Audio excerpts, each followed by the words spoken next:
Et un virage, encore une accélération. Fabio va le faire. Fabio le fait. Fabio l'a fait. Et Johan Zarco, il est sorti du dernier virage. Et il s'impose au Grand Prix de France.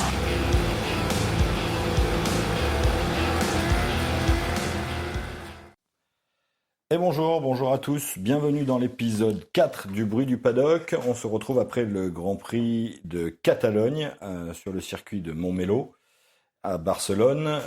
Je suis toujours accompagné de Noah. Salut Nono. Salut tout le monde. Un week-end absolument chaotique. On va y revenir en détail. Ça fait partie de ces moments Qu'on n'aime pas voir. Voilà, on n'est pas bien quand le week-end est fini, on n'a pas passé un bon moment devant la télé. On sait que ce sport qui nous passionne est un sport dangereux. Et toi, tu es un peu jeune, mais tu t'en souviens quand même peut-être. On a vu beaucoup de ces moments-là qui sont arrivés par le passé. Ouais. Et c'est vraiment pas des moments marrants. C'était quand même compliqué.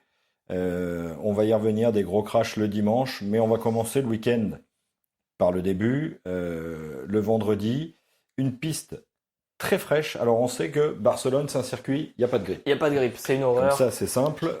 Ça commence d'ailleurs un petit peu à poser question, l'utilisation de ce circuit. On va y revenir aussi un petit peu en fin de podcast, parce que évidemment, là encore, il y a eu pas mal de polémiques.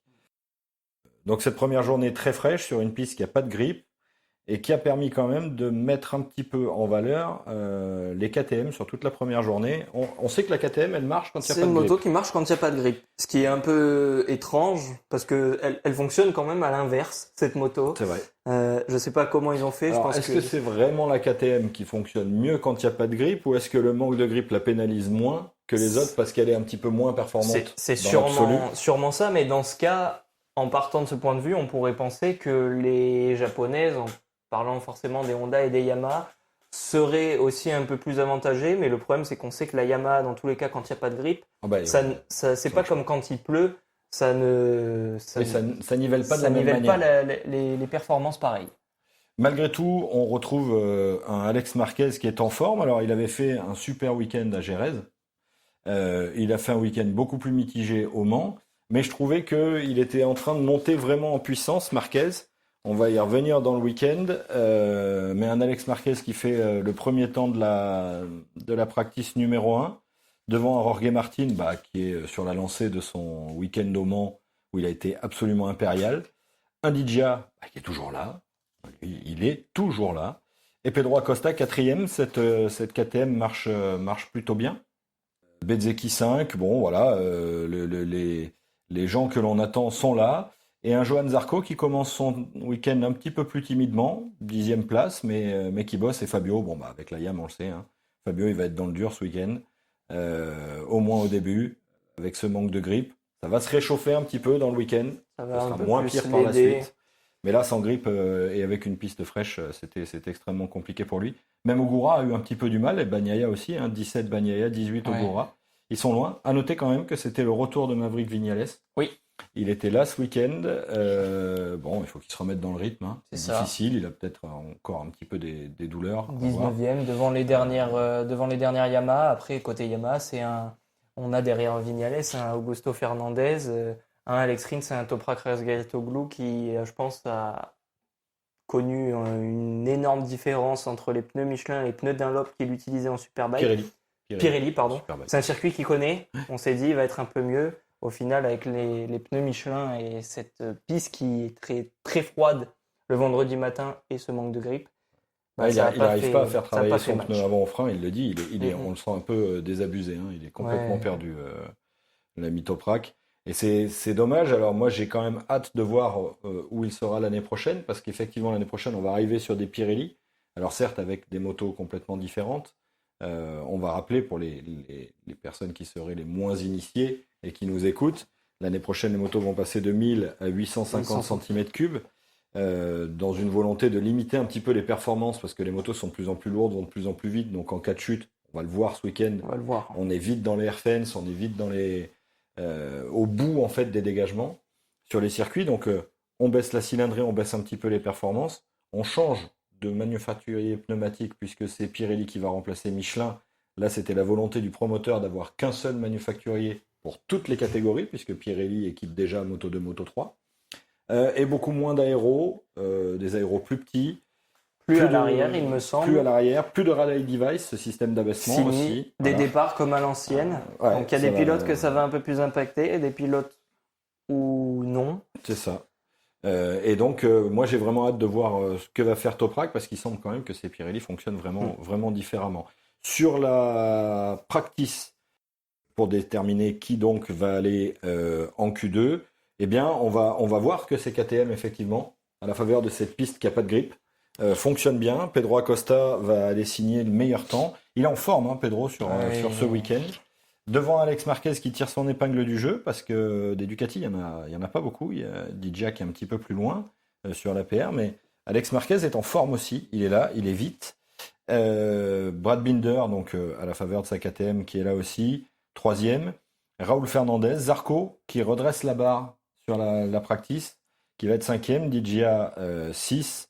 Bezzecchi 7, Mir 8, Jack Miller 9. Une surprise aussi, Une Jack surprise. Miller, qui disait après Le Mans que c'était compliqué, et autant sportivement que mentalement, de se battre en fait derrière. Hein. C'est un pilote qui a connu les victoires, qui a connu la bonté Ducati, la performance énorme, qui a gagné avec eux. Et forcément, pour un pilote qui arrive aussi un peu, mine de rien, en fin de carrière, Ouais, c'est ça. on le rappelle, il fait partie des pilotes qui n'ont pas forcément de contrat pour l'année prochaine et pour lesquels ça va être compliqué Ouais. d'en décrocher un sur le reste de la saison. C'est compliqué de se battre à l'arrière en fin de peloton, C'est ça. surtout quand on sait qu'on peut aussi un peu se battre dans le milieu de peloton. Ouais, mais c'est bon, ça, la moto est pas là. la moto ne bon. le permet pas. Mais là, il fait une jolie 9e place, donc un passage en Q2 avec Fabio qui est 10e. Et puis on a Enea Bastianini qui est aux portes de la Q2. Bagnaia qui n'y est pas non plus. On a des grosses 11e. têtes. Hein. Ouais, en Q2, il y aura du beau monde. Hein. Bagnaia, Ogura, Morbidelli, ça va se bagarrer, Bastianini. Et surtout, un Rory Martin. Oui. Un Martin qui, on l'a vu, on parlait donc de ces motos l'année prochaine qui seront un peu moins puissantes, surtout pour une question de sécurité. Alors on sait qu'au final, elles seront moins puissantes en termes de moteur, oui. Le problème, c'est qu'elles vont être, il me semble, j'ai entendu dire, quelques kilos de moins. Oui, plus On va légère. gagner 20 kilos. Qui dit 20 kilos, on sait que sur une moto GP, c'est quand même énorme. Ouais. Et donc, Oui, en termes de vitesse, ça va être En un petit termes peu de- différent. L'aéro peut changer beaucoup. Bon, ça, on fait un petit peu des suppositions, mais c'est ça. l'année prochaine, en tout cas, la volonté du constructeur, enfin du promoteur, Et de diminuer un peu ses voilà, performances. c'est de diminuer Après, ça. on peut pas être sûr que le passage en courbe, à mon avis, risque d'être Ah, il sera soit pas plus égal, lent. Hein. Ouais. soit plus rapide, Ouais. ce qui est fort probable. La et grande donc- inconnue, c'est Pirelli. Ouais. On a un Rory Martin qui, en free practice, fait une chute qu'on n'a pas l'habitude de voir. Alors, on a beaucoup entendu dire, les commentateurs, que personne ne tombe à ce virage. C'est déjà arrivé. Je me suis posé la question tout le week-end. C'est déjà arrivé sur les éditions précédentes. Un Rory Martin qui perd l'avance, tour de sortie, derrière Fabio Quartararo. Pas une chute dangereuse comme ça. Non, il est A priori. c'est pas un virage très rapide. Malheureusement, et on en reviendra après, c'est ce qu'on disait, le Grand Prix de Catalogne, à ce moment-là, au niveau de ce virage, a pas un dégagement Ouais. très très long. On a le mur et les airfans qui arrivent très vite. Et malheureusement, Rory Martin perd l'avant. On a l'habitude de voir la moto qui part et le pilote qui va un peu Sur une trajectoire un petit peu différente. différente. Et Or là, là, il suit exactement la trajectoire de la moto. on voit pas l'impact même, mais on le voit très bien. On a eu beaucoup de replays. Il suit parfaitement la moto. Et il va taper la moto. Et il vient, en fait, après examen médical, parce qu'il a quand même été emmené au centre, on le Ouais. voit se tenir le bras, l'épaule. Il était sonné. Hein. Il a dit qu'il s'était vu revenir à l'hôpital. Ouais. Enfin, toujours ces grands moments de difficulté qu'il a connus l'année dernière. Il est venu s'encastrer sous la moto. Peut-être un point positif qu'il soit passé sous la moto Oui. et qu'il ne l'ait pas pris Plein fer. plein fer. On sait qu'à ce circuit, seulement un virage plus tard, c'était arrivé à Luis Salom. à Luis Lui, Salom. c'était l'inverse en fait. Il était tombé, le pauvre Luis Salom, qui est c'est la décédé. moto qui était venue. C'est ça. Il était parti devant. Lui avait frappé les airfans et la moto était venue lui taper dedans. Donc, de toute façon, ce circuit, on va y revenir en fin de podcast parce que il y a beaucoup à dire sur la course du dimanche. Donc, on va accélérer un petit peu pour y arriver vite. Mais ce circuit pose des problèmes. Il y a eu énormément de polémiques. Le week-end a été chaotique. On va en parler. On va rapidement passer sur les qualifications. Sur la Q1, on a, alors là aussi, une petite surprise. On a dit du beau monde, Bagnaia, Martin, Bastianini, les KTM étaient vite. On s'attendait à voir. Moi, je m'attendais à voir Bastianini passer en Q2. C'était un des plus gros clients au vu de son week-end. Et puis finalement, on a un Franco Morbidelli qui fait un petit éclat comme ça. C'est l'effet Rossi. Rossi était là. C'est ça, Rossi était là. Comme à Rérez pour son podium en sprint qu'on n'attendait pas. Tant mieux pour lui, il se qualifie pour la Q2 avec un tour qui est quand même très intéressant. Alors on sait que ça a roulé beaucoup moins vite. Les conditions de piste étaient pas du tout identiques à la saison dernière. 15 degrés sur la piste. 15 degrés sur la piste et une énorme différence. Il faisait très chaud l'année dernière. Donc un Morbidelli qui finit avec un tour quand même exemplaire, avec 1 dixième et demi d'avance sur un Jorge Martin qui, après sa première chute le vendredi matin, en a connu une autre l'après-midi, ce qui fait qu'il se retrouve en Q1. C'est ça. Et donc, il arrive quand même à passer en Q2, ce qui est positif pour lui, mais on sent qu'il y a une petite difficulté. On le sent très énervé, complètement différent du Grand Prix précédent. De France. En France, au Mans, où on le sentait hyper serein, sûr de ce qu'il était en train de faire et de sa force. Là, on le voit très brouillon, il s'énerve. Le tour de qualification pour la Q2 en Q1 était... On avait l'impression qu'il allait tomber à tous les virages. C'était un peu foutraque, mais on l'a senti comme ça tout le week-end. Tout le week-end très, très fébrile. Est-ce que c'était le fait d'être en Espagne, peut-être? Je sais pas. Oui, ou peut-être une petite perte de confiance qu'il a un peu, mine de rien. Je pense qu'on n'est pas à leur place, mais ça doit aussi un peu impacter. Et il a essayé de compenser, mais ça n'a pas forcément eu de bonnes répercussions. Sur la Q2, on a un Pedro Acosta qui va aller nous chercher une jolie pole position. Avec un joli petit gap, il a 233 millièmes sur le deuxième qui est Franco. Encore une fois, des conditions un petit peu difficiles sur la piste, il fait froid, il n'y a pas trop de grippe. Franco est passé par la Q1. Ça donne peut-être encore une fois un petit peu des infos de temps en temps. Ça fait plusieurs fois qu'on le voit ça sur les Grands Prix précédents. Un Alex Marquez toujours là. Lui, il est, moi je le trouve en forme, je le trouve solide sur ce week-end-là. Raúl Fernandez qui se montre bien. On sait qu'il aime bien la Catalogne. Il aime bien la Catalogne. Un Johan Zarco qui nous fait une super 5e place. Di Giannantonio juste derrière 6e. Et Fabio, malgré tout, qui est pas très très loin, est à 4 dixièmes, 7e. Et Martin, effectivement, en Q2, qui fera pas mieux que 9e. Et qui chute dans le 5e virage. Encore une fois, donc ça fait déjà 4. Ça fait 4, il me semble que c'est sa 4e chute. Il y a eu des tests le lundi, il est encore tombé, il y avait 5 chutes, donc peut-être qu'il en est à 3 là, mais enfin sur le week-end il aura 5 chutes. Il me semble que sur le week-end, c'est simple, il est tombé 2 fois le vendredi, 2 fois le samedi. Oui, c'est ça. Parce qu'il me semble qu'il tombe en course sprint aussi, c'est à revoir, on y reviendra après. Mais ceci dit, une 9e position, on sent que le Martinator n'est pas forcément au mieux de sa condition physique peut-être, et même de ses performances. Complètement.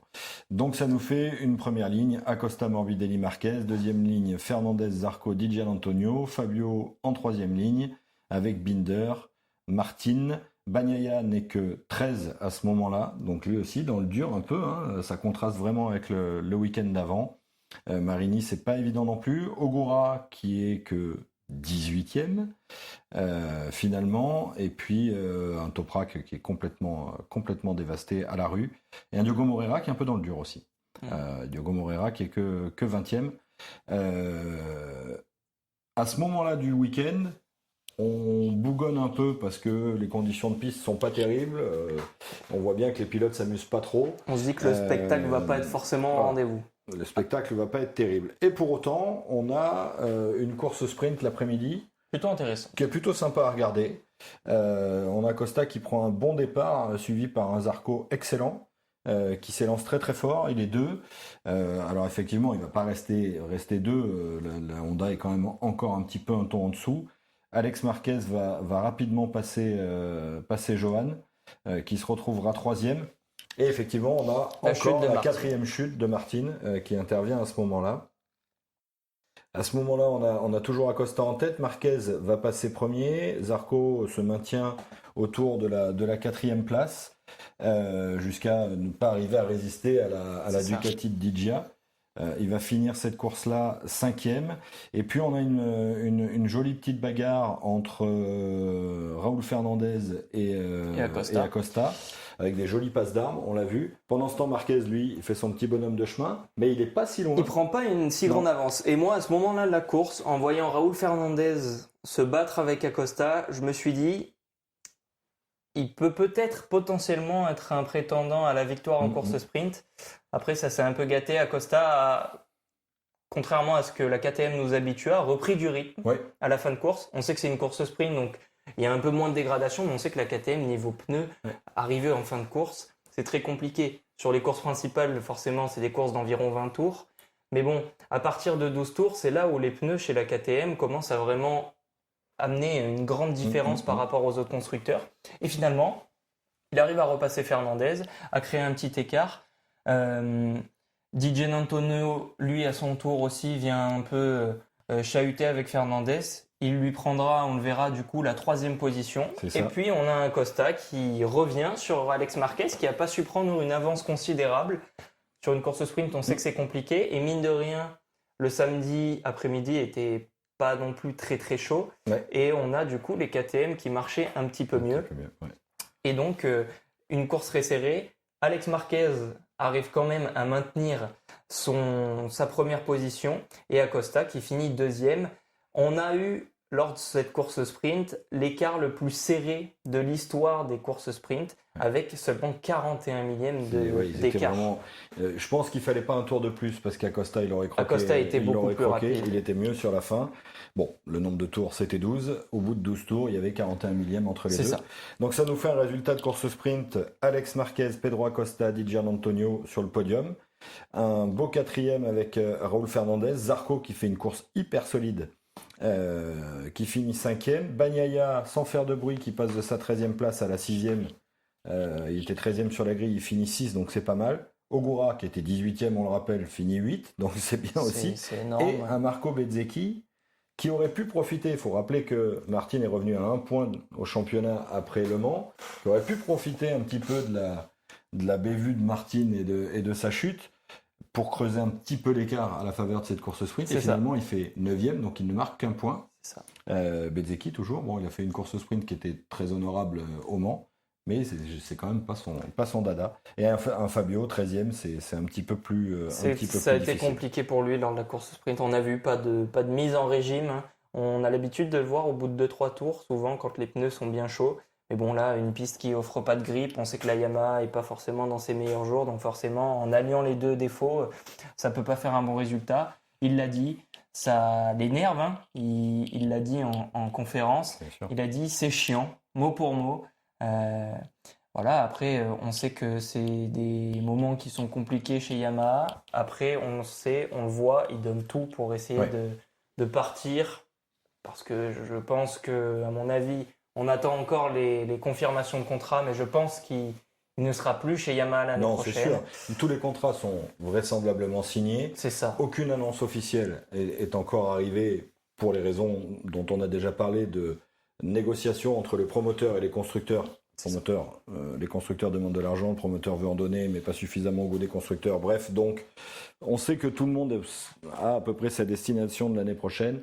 Mais pour l'instant, il n'y a encore aucune annonce. On va pas trop en parler de ces transferts. On le fera quand tout sera annoncé. On le fera quand ce sera annoncé. Parce que là, par contre, il y aura des choses à dire. Ah là, il y aura des choses à raconter. Tout va tomber en même temps. Ça, je crois que, et il me semble que c'est même sûr, c'est l'un des plus gros mercatos qu'il n'y ait jamais eu dans toute la MotoGP, parce qu'on commence à avoir des rookies de Moto2 qui arrivent.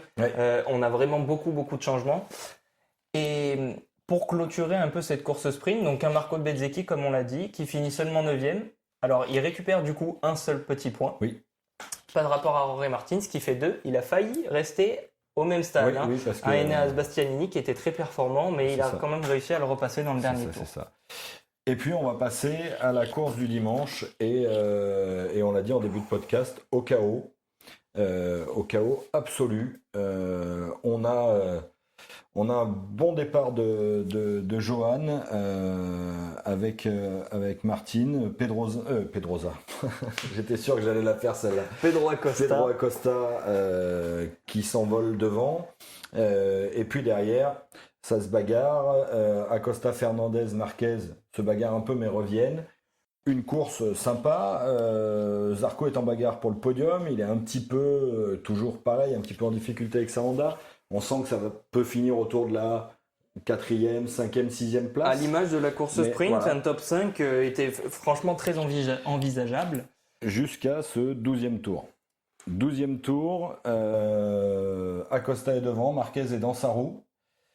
Avant l'entrée, la ligne droite d'entrée sur le stadium, C'est ça. à la sortie de cette grande courbe rapide à droite, là, cette cassure, vraiment Marquez est dans la roue d'Acosta. Dans la spi, complètement. La moto d'Acosta coupe, on voit Acosta qui lève la main de suite. Marquez n'a absolument pas le temps Ça se avec passe Marquez très de très vite. l'éviter. Hein. Donc il percute la moto d'Acosta.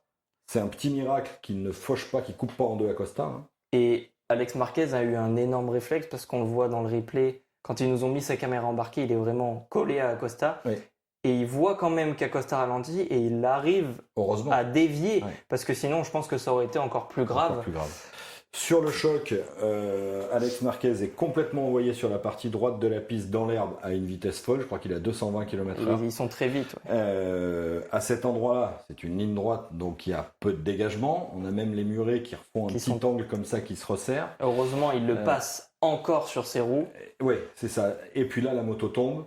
Elle part en tonneau, elle se désintègre littéralement. Et puis elle monte à une hauteur invraisemblable. Dément. Il y a des morceaux partout.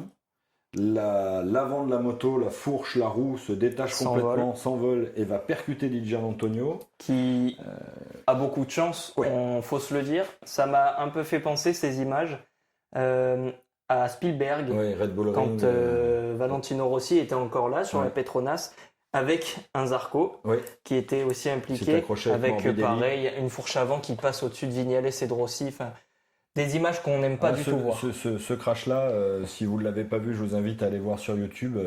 C'est un véritable miracle. Que personne ne soit blessé. Là, ce jour-là, c'était incroyable. Et là, Marquez se satellise quand même à haute vitesse. Il tombe fort. Par chance, il vient pas heurter ce muret. Donc il glisse, il le tape, mais sur la longueur. Voilà. Il le glisse. Il est quand même complètement KO. Oui. La caméra, et j'ai trouvé ça plutôt très bien, a très vite dévié sur la chute de Di Gianantonio, mais n'est pas revenu sur Marquez parce qu'on a eu très très peur. C'est quelque chose qui est fait depuis très longtemps. Ça a commencé avec la Formule 1, je m'en rappelle. Quand les pilotes, on n'était pas sûr d'avoir un état de santé des pilotes ou qu'on les voyait marcher. Ils ne le montrent plus. On a eu des images comme ça qu'on a vues, comme en 2011 avec Marco Simoncelli, où là, pour le coup, on a vu de A à Z, ce qui pour certaines personnes peut être très traumatisant. Et donc aujourd'hui, pour les familles des pilotes et pour les spectateurs, tant qu'on n'est pas sûr de l'état de santé du pilote, ils montrent plus. On nous montre rien. On nous montre les commissaires et les marshals avec les draps. Et c'est vrai que quand on connaît et qu'on regarde depuis longtemps la moto, on sait que quand il y a les draps de sortie, c'est pas forcément une bonne nouvelle. Quand ils ne montrent pas les images du pilote, on commence vite à s'inquiéter. Donc évidemment, drapeau rouge. Drapeau rouge. À travers ça, donc on a un Fabio Di Gianantonio qui se fait mal aussi au niveau de la main, au niveau des doigts. On le voit après dans le box, il dit que c'est ok, que ça va, il nous rassure. Et par contre, quelque chose qu'on n'avait pas vu du tout, on voit une entrée au box de Zarco qui boite, mais comme s'il s'était fait découper la jambe. Il s'est pris un gros débris sur le pied. On le voit qu'il se prend un gros débris au début, donc il le prend vraiment à cause du choc entre Alex Marquez et Acosta, mais pas du tout par rapport à la chute d'Alex Marquez. Avec la moto qui est vraiment pas chanceux. Donc on le voit, il met de la glace et tout. Lucio Cecchineno nous rassure. Il nous dit que ça va, c'est plus un coup, mais qu'il est un peu entaillé quand même. Donc ça a dû taper fort parce qu'une combinaison de MotoGP, elles sont solides pour qu'ils soient un peu entaillés. Les bottes à cet endroit-là. Ça fait mal. Donc évidemment, drapeau rouge. On nous annonce très vite que Alex Marquez est conscient. Alors conscient, ça veut tout dire et rien dire. Ça veut tout dire et rien dire. Tu peux être conscient et être salement amoché. A priori, il va bien. Il va être évacué au centre médical Et il va partir en ambulance et non pas en hélicoptère. Oui. Donc ça, c'est quand même un signe aussi qu'il n'y a pas d'urgence absolue, disons. Il part au centre médical du circuit et il part ensuite à l'hôpital de Catalogne en ambulance pour faire des examens complémentaires. C'est ça. Drapeau rouge, un nouveau départ va être donné quelques temps après. Et là, au premier freinage, on a Johan qui se fait un petit peu déventer, enfin qui rate son freinage globalement. On ne sait pas trop ce qui s'est passé. On va y revenir parce qu'il a fait des déclarations, Johan, sur pourquoi c'est arrivé, qui va venir percuter l'arrière de la moto de Bagnaia. Et là, deuxième scène d'horreur, c'était pas suffisante la première avec Marquez. On voit littéralement Johan qui s'encastre dans la moto de Bagnaia, qui reste coincé, et la moto de Bagnaia qui va faire des tonneaux, dans les graviers, et Johan qui fait le pantin, en fait coincé par la moto, qui il tourne avec bouger. la moto. Quoi. Une vraie poupée, ouais. Ça a été dit, et pareil, on n'a pas vu les images. Non. Dans cette après, chute, Marini est emporté aussi. Oui. Et là, pour le coup, on n'est plus longtemps resté sur cet accident parce que on voit pas forcément Johan Zarco à la caméra tourner. Ouais. Alors forcément, les spectateurs sur le circuit qui sont au niveau du premier virage l'ont vu, et c'est grâce à eux, malheureusement, qu'on a eu des images comme ça. On est resté plus longtemps et en fait, on prend conscience de la réalité de l'accident, et malheureusement on voit un Bagnaia et un Marini qui, à mon avis, ils ont eu peur, je pense, parce que quand ils sont arrivés, qu'ils ont vu Johan coincé, c'est des images qui resteront gravées pour eux, même s'ils sont pas amis, voir un compétiteur avec qui on s'entend globalement bien, parce que Johan Zarco est Marini apprécié, qui se prend le casque dans Bagnaia les mains, qui se cache les yeux, très très compliqué, et là on nous enlève les images pareil au même stade que Alex Marquez. D'évacuer Johan. Et vient la première polémique en fait sur ce week-end-là, puisqu'il va y avoir un troisième départ. C'est ça. On va revenir après, on va parler rapidement de la course, parce qu'il y a quand même eu une course. Il y a quand même eu une course. Donc, deuxième drapeau rouge, troisième départ. Sur ce troisième départ, on a une course, on ne va pas s'éterniser sur la course, non pas qu'elle n'était pas intéressante, mais... C'était une course sprint. Oui, du coup, elle a fait 12 tours, elle exactement a fait 12 tours. Comme la sprint. On va se retrouver avec un joli podium de Bagnaia. Alors, un truc, moi, qui m'a fait hurler de colère, l'attentat de Fernandez sur Martin au premier tour. Enfin, on est quand même dans un moment où il y a eu 2 drapeaux rouges. Tu as 2 pilotes qui sont vraisemblablement bien amochés. Comment tu peux faire un attentat pareil au bout de 5 virages, que ce soit sur ton coéquipier ou sur n'importe qui? Enfin, tu es au premier tour, respire par le nez, ça va bien se passer. C'est ça. Et en plus, il a le culot de dire en fin de course, il m'a vu, il aurait dû relever la moto. Ah, garçon, tu le touches, t'es derrière lui. Donc, les interviews sont vraiment en dents de scie. Raúl Fernandez, effectivement, dit qu'au début, il relève la moto et au final, Jorge Martin recoupe la trajectoire. Oui, après, il part de loin, il est quand même... Et puis au moment où il le touche, il est droit il est en plein milieu du virage. Ça va pas du tout. Donc c'est qu'il y a un problème. Donc le pauvre Martin, gravier, rideau. 5e chute. Voilà, 5e chute du coup. Et là c'est pas de sa faute. Pour le coup, c'est pas de sa faute. Ça l'a énervé. On l'a vu très très en colère. On a vu des images. Après, voilà. Ouais, il a un peu dégoupillé quand il est rentré. Il a poussé un de ses chefs mécaniciens. Il s'est excusé. C'était sur le moment. C'est pas un week-end qui est facile. Il l'a dit. On est humain. On a 2 amis qui se sont satellisés juste avant. Et je trouve, on en reparlera après, il l'a trouvé inadmissible qu'il y ait encore un 3e départ. C'est ça. Donc on a Acosta qui part bien, Martin et Fernandez donc qui s'accrochent. Un Pecco, un Fabio 6e à ce moment-là, donc c'est pas mal. Mir qui va vite passer 2e, forcément, à la faveur un petit peu des chutes. Un Bagnaia qui est pas loin non plus, Fabio qui va remonter 5e. Et puis au fur et à mesure de cette course sprint 2, on va dire, Acosta va dégringoler. Di Giannantonio va vite passer et Acosta va dégringoler jusqu'à perdre le podium. C'est ça. Et dans le dernier virage, il se retrouve 4e à ce moment-là. 4e à ce moment-là. Ogura fait une bonne course puisqu'il revient lui aussi derrière avec un gros rythme comme il sait le faire en fin de course. Et il nous tente une Rossi dans le dernier virage de Barcelone, là où Rossi avait doublé Lorenzo il y a quelques années. On sait que c'est quasi impossible de doubler à cet endroit-là. Je le vois se jeter, moi, je me dis, ça passe pas. Impossible. La touchette n'est pas très importante. mais ça suffit, ils sont plein angle et Ils c'est un sont virage plein qui est angle, rapide. très rapide. Et Et puis, Acosta part. aujourd'hui- Et là aussi, on a quand même beaucoup de chance qu'Acosta se fasse pas mal parce Oui. qu'il tombe extrêmement vite. Il tombe vite. Bon, il glisse dans les graviers en fait, il fait même pas trop C'est de un, boulet, donc ça va. c'est un des virages où il y a quand même assez Beaucoup de de dégagement. dégagement. On a vu Zarco pendant les essais tomber très vite aussi à cet endroit-là. Il y a assez de dégagement, assez de même dégagement. s'ils arrivent quand même au bout. Il n'y a Ouais, pas ouais, énorme bien de sûr. marge. Et là, moi, pour le coup, ça m'a aussi fait hurler et presque donné une incompréhension totale. On a connu à Chang, pendant la course sprint, un Marc Marquez qui fait un énorme bloc pass. Oui, il y a une petite touchette. Il y a une pénalité pour Marc Marquez de rendre une position. C'était pas le dernier tour. Là, en l'occurrence, c'était le dernier tour. Mais pour Ayo Ogura, on décide de le pénaliser. Donc, une pénalité de 3 secondes, je crois, ouais. puisqu'il ne peut pas effectuer de longue lap, Ouais. ni rendre de position. Alors que son coéquipier fait totalement la même chose. Ouais. Et il faut surtout remettre dans le contexte qu'on n'est pas sur la même situation. Ouais, on est au premier tour, Fernando. Raoul Fernandez est au premier tour. Certes, il joue une place sur le podium. Peu importe, au mais premier au tour, après premier tout ce tour- qui s'est passé, t'as pas le droit. Moi, j'ai pas compris. Non, Pas de pénalité pour Fernandez. mais une pénalité pour Ogura qui, à la limite, on peut le comprendre. Acosta n'est plus en moyen d'aller chercher un podium. Ogura en le dépassant non plus, c'est Non. le dernier virage. Mais pour moi, la chute est moins choquante L'attentat est moins violent. que Raoul Fernandez. Je suis assez d'accord. Un des premiers débats de ce Grand Prix qui font encore, pour les fans et les pilotes, un peu jacter, comme on aime dire, sur la direction de course, cette nouvelle direction de course.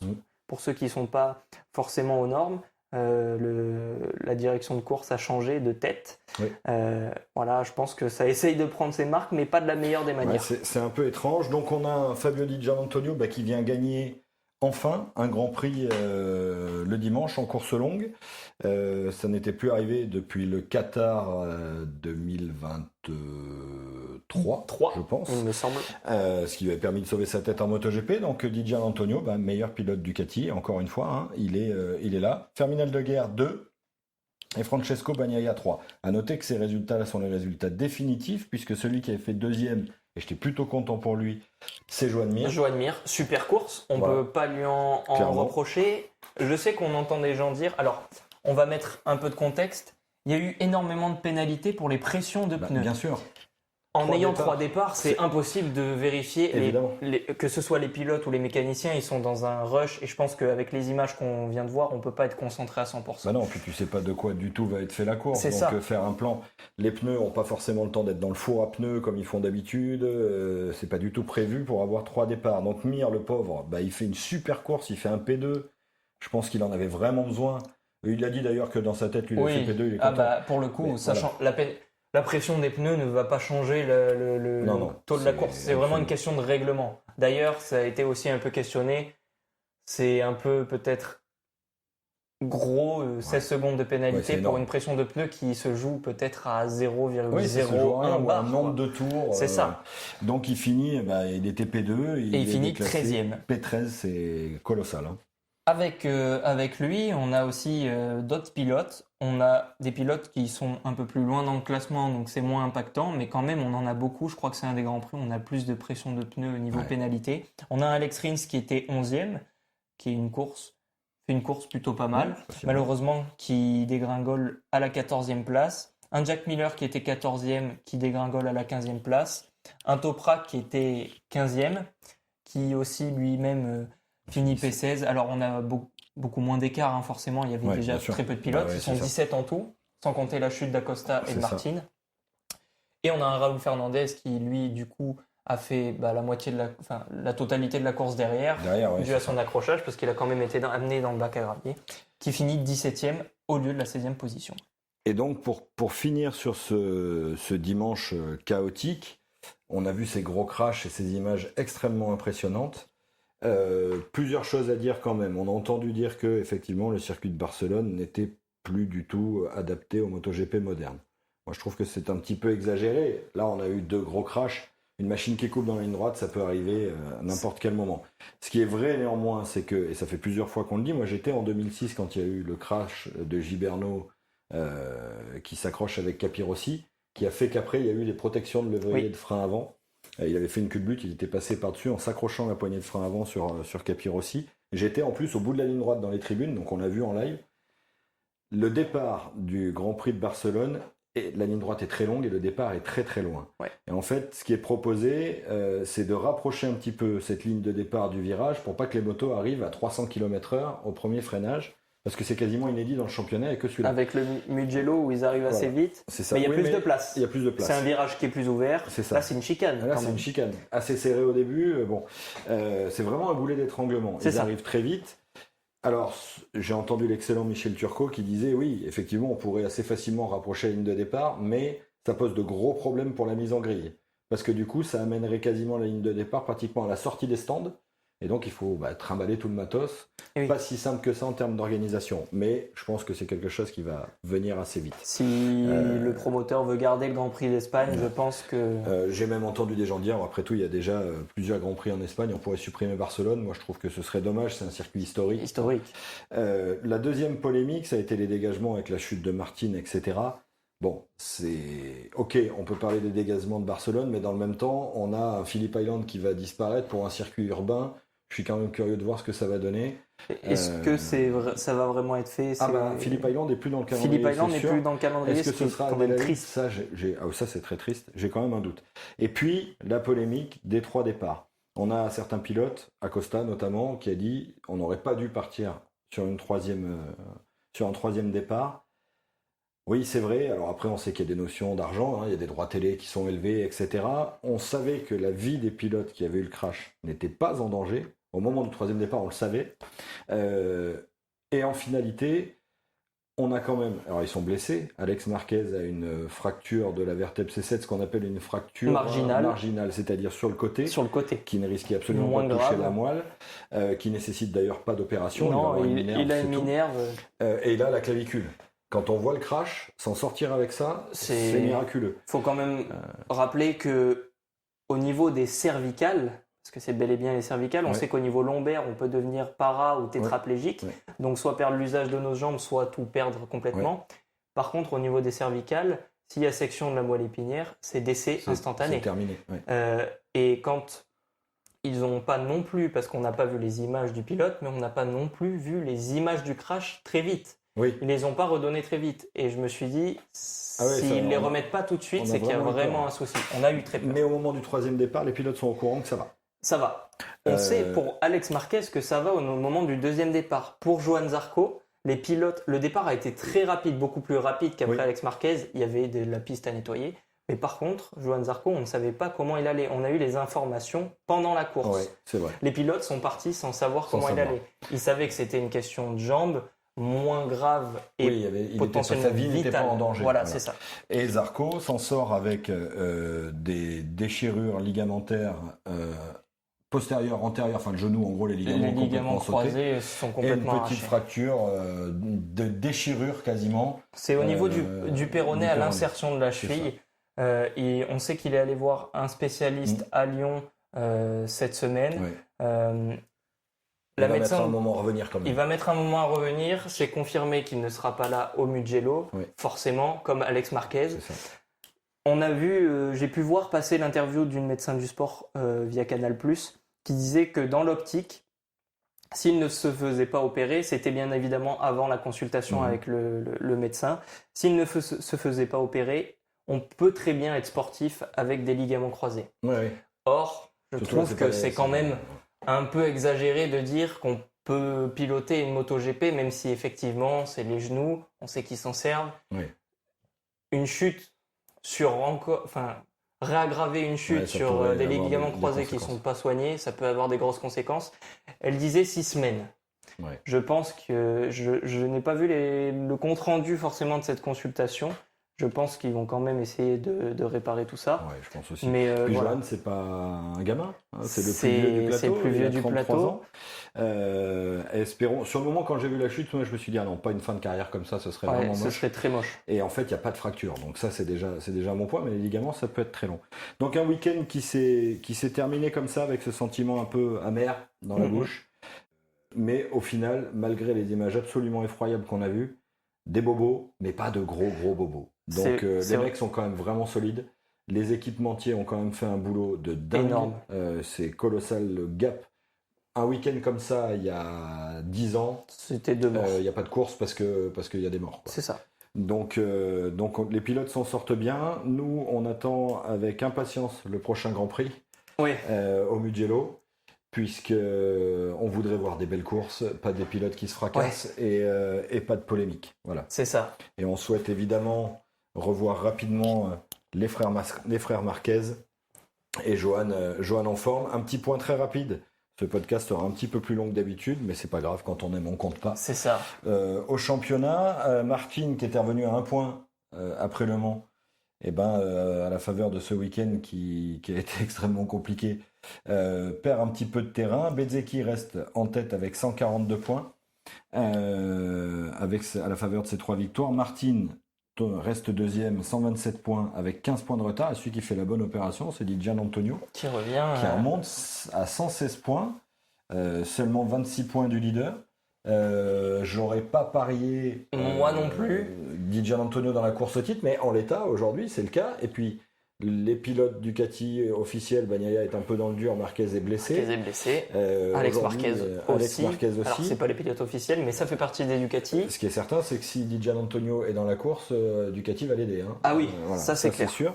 Acosta qui se maintient bon an mal an comme il peut avec sa KTM à la 4e position, 92 points, mais ça fait déjà 50 de retard. Et puis Ogura, qui est un vrai beau 5e, quoi. C'est vrai qu'on l'attend pas Voilà. aussi Il est à haut. 65 points, donc Alex Marquez forcément dégrégole un petit peu à la 7e position.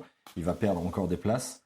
Bagnaia est à 63 points, avec 79 points de retard donc. Il n'est pas si loin devant Marc Marquez, au final, C'est avec vrai. toutes les déconvenues qu'il y a eu, qui est qu'à 57 points, 9e, donc 85 points de retard. 85 de retard. S'il loupe encore le Mugello et que Bezzecchi Ça gagne, risque d'être ça va compliqué. commencer sérieusement à se compliquer. Quand même, dans les 6 premiers pilotes au classement, on a les 4 Aprilia encore, donc cette machine marche vraiment bien. La Ducati un peu plus compliquée, la KTM un petit peu en retard, les japonaises. Les japonaises, on va pas forcément en parler, on le Ce sait. sera difficile. Un petit point sur nos Frenchies, Fabio est 13e avec 37 points. Et Johan est 16e avec 34 points, mais là il risque de... Ce qui va d'en louper engranger pas mal, encore des donc, pertes de points. Voilà. On se retrouve dans une quinzaine de jours après le Grand Prix du Mugello, qui est aussi une belle fête de la moto sur ce magnifique circuit, où on va certainement encore battre des records de vitesse. Fameuse cathédrale de vitesse. C'est ça. Et puis on vous souhaite à tous une belle journée et on se voit dans 15 jours. Ciao, ciao. Au revoir.